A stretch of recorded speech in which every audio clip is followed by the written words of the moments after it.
time as the season's second test got underway in Racing Mad, Indonesia official Mandalika test kicked off on Friday.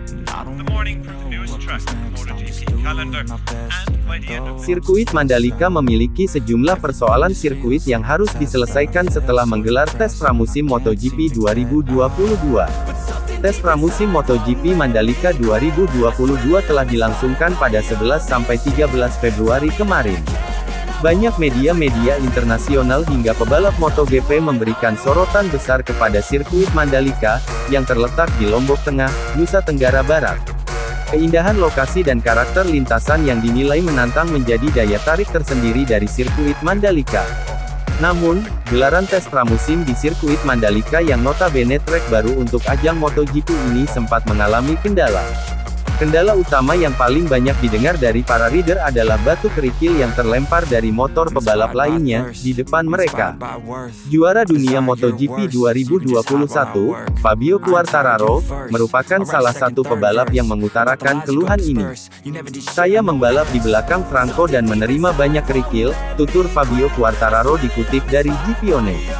"Setelah beberapa saat, leher saya mulai sakit. Bayangkan jika ada 3-4 pembalap di depan dengan jumlah lap yang banyak," ucap rider Monster Energy Yamaha itu.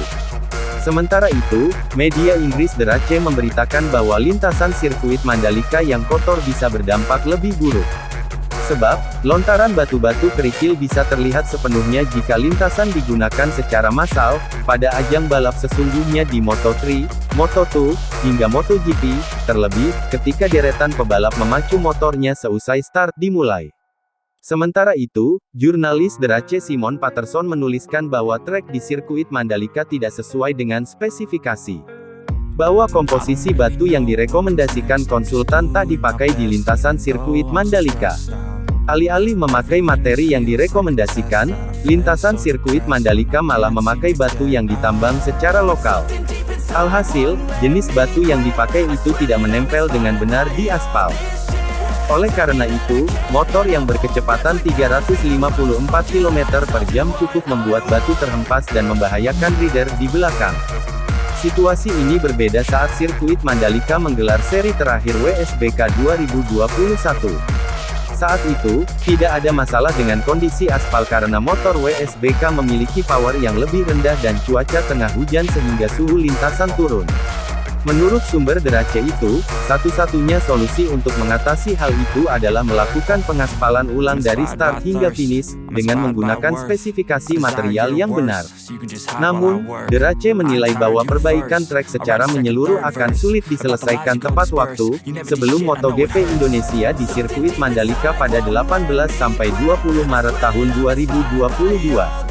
Hal tersebut mengingat material dan alat-alat khusus berada di luar Lombok.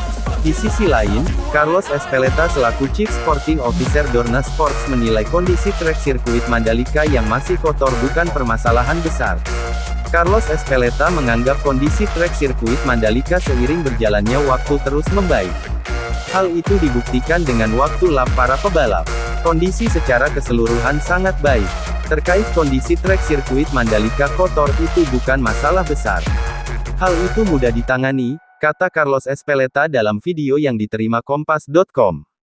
for Bagnaia and some other riders to turn to find their feet at the new Indonesian circuit, and you can stay up to date with all the action and hear from the riders themselves across the weekend on MotoGP.